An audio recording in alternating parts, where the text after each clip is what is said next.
I'm not a happy camper right now, but I did make a final decision. That decision was thanks to a bill that we got recently from Verizon for over $300, the bulk of it going to voice. And I figured out what had happened, and I'd set it up now so that anybody who is not on my contact list would not be able to contact me. However, I have decided to make a very drastic change. For a little while, I was talking about the iPod Touch, and particularly in the gaming market. I never did mention the fact that it could be used, or actually I think I did mention the fact that it could be used as a VoIP phone, Voice over Internet Protocol. For those of you who do not know, to put it simply, it's basically telephone over the Internet. For example, Skype. If you have a Skype account, which I do, and you have a Skype account, we could talk for free. There's even video calling involved. The beautiful part is, again, it's free. You can call outside lines if you want.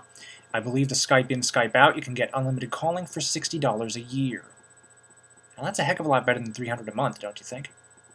The trouble is, the iPod can handle Skype, and it can the third generation can handle Skype quite well, because it's got a built-in microphone in the wire here of the antenna, of the earbuds. And it's even got a screen reader.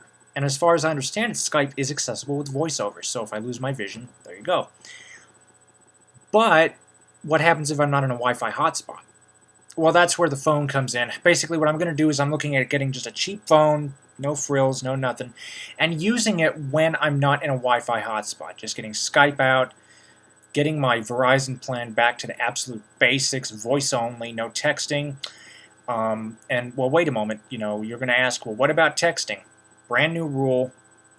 As soon as I get the iPod Touch, which will probably be Christmas, all texting will be sent directly to Gmail. If you text my phone, I will ignore it. It is going straight to Gmail. Okay?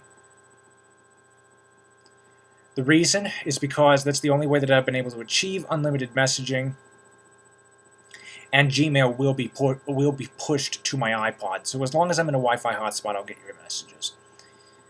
Or if I'm, at home on my Mac, I'll get your messages. But again, we're trying to cut back. We are very seriously trying to cut back on our bill, and this is the best way I can think of to do it. Have a Verizon phone for emergencies, have a VoIP phone for everything else.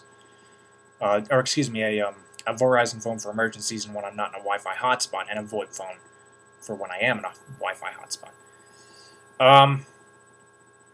So that's basically it. No Droid. After this $300 bill, I've decided that I don't want to pain my relatives any further. Okay? So for those of you who are looking forward to the Droid, I'm sorry. I'm going to have to dump it. I've been very seriously tossing myself back and forth for a while now about whether or not to go to VoIP.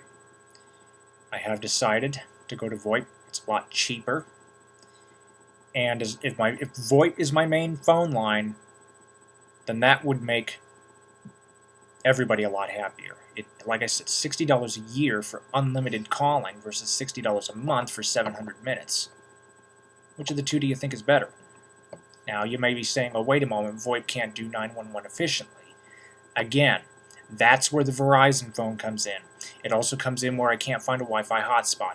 But anytime I'm in a Wi-Fi hotspot, I've decided I'm just going to get Skype in and Skype out, again, $60 a year for the service, unlimited calling, and just use that through the iPod Touch, third generation, 64 gig. So, there we go. That's the story. Thank you for watching. Comments are welcome. Insults against me will get you blocked, and have a nice day.